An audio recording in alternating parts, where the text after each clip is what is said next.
I noticed Paul's warm brown eyes, I noticed his dimples, I noticed his smell. The first thing I noticed is she didn't have kinkles.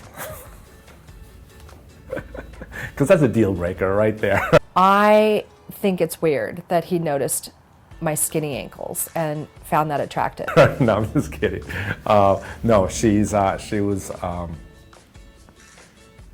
just very soft and very warm. I had no idea that when he showed up that night that there would be chemistry and laughter. That was the first time I really saw her. And after 12 years, that's the first time I really, really saw her.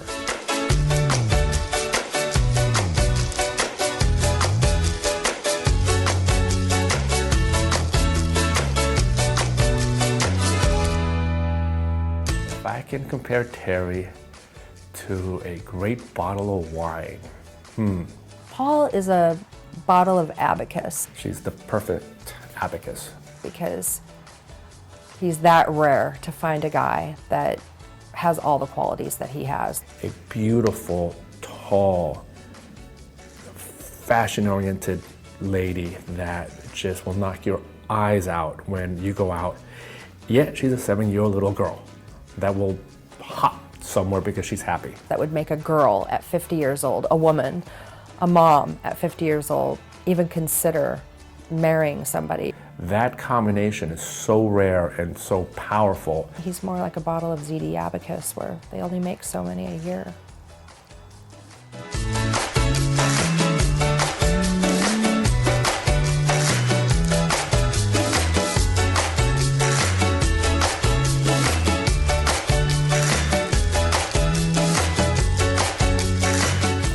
The engagement. Maddie asked me if I was going to marry Teri. And I said, possibly in the future. And she said, why wait? You're not going to find anybody better. Paul proposed to me in probably the most hit it out of the park ways a girl could possibly get asked to marry somebody. And there was not even a chance that anyone would say no after what he did. And I had this dream that we're looking at the sunset and I look at Teri, I say, hey, look, the sun's going down. As she looks, I see all 4 of our kids on the sand right out in front of the restaurant that we were in.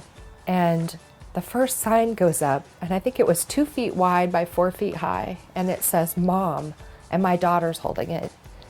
And then my son is next to her, and his sign says, will you? Tyler held up a sign that says Mary. Maddie held on to that last card until it seemed like forever, and she finally raised it up, and it said, our dad, with a question mark. How could a girl say no to that? I was yelling out the windows, yes, I will marry your dad. Yes, I will marry your dad. So thrilled that I've been given an opportunity to marry someone so great, with such a great family. And somebody reminded me that Paul was behind me.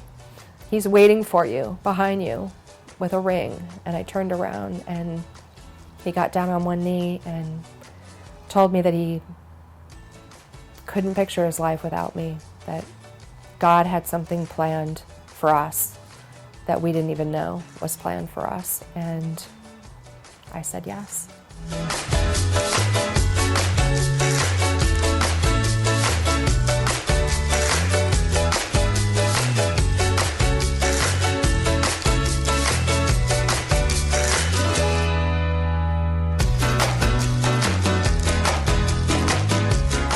I think being with Paul is magical.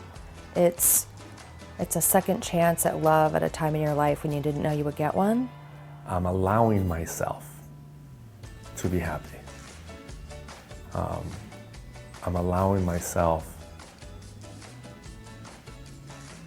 to let go when I couldn't let go for quite a few years. I'm getting a best friend in Paul. Marrying him means everything to me. It's a second chance at love. It's a chance to be with someone that you're just so perfect for each other. We're meant to be together. And I've found an amazing, amazing lady. I mean, amazing lady that thinks I'm great. So first of all, That's amazing in itself, all right? So that's a double whammy. So I'm really, really, really happy.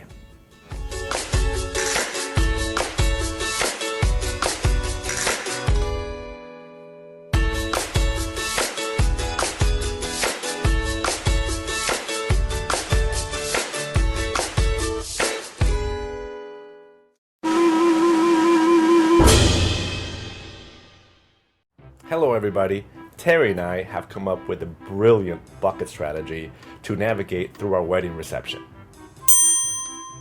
Bucket 1A. That would be sign the wine bottles, please, that are outside the reception area so we can read your name when we enjoy the bottles. Yes, did you hear that? So we can enjoy the bottles, not you. All right, so just sign, no drinking. Bucket 1B. That would be have a lot of fun. We really want everyone to have a fun time and make this as memorable for us as possible. Now, we mean have fun. Some of you, not too much fun. You know what I mean. Bucket 2. Bucket number 2 is stay on the dance floor. It's the safest place to be and definitely the place to have the most fun. Yes, definitely. Have a blast and be careful for Roy dancing around there because he gets a little heavy-footed. All right, I'll say this right now. Bucket 3A. Is a long-term bucket. 15-year plus hold. That means that this is really a lifetime bucket. So we're going to give you a lifetime tip. Make sure when you go to the bathroom, wash your hands. Because Terry will be listening for the wash. Because, you know, she's always saying, wash your hands, wash your hands. So this is a life lesson right here. I do that. Yeah, you do. I do. Bucket 3B. Now we have bucket 3B. Oh, what is bucket 3B? I think it's Stephen Oliver and Mike Wiles' favorite bucket. It's definitely Stephen and Mike's favorite bucket. Now, bucket 3B is drink a lot. So let's make sure we have a lot of fun, drink a lot, and enjoy bucket 3B. And that would be our bucket strategy to implement at our wedding reception. Yes, have fun.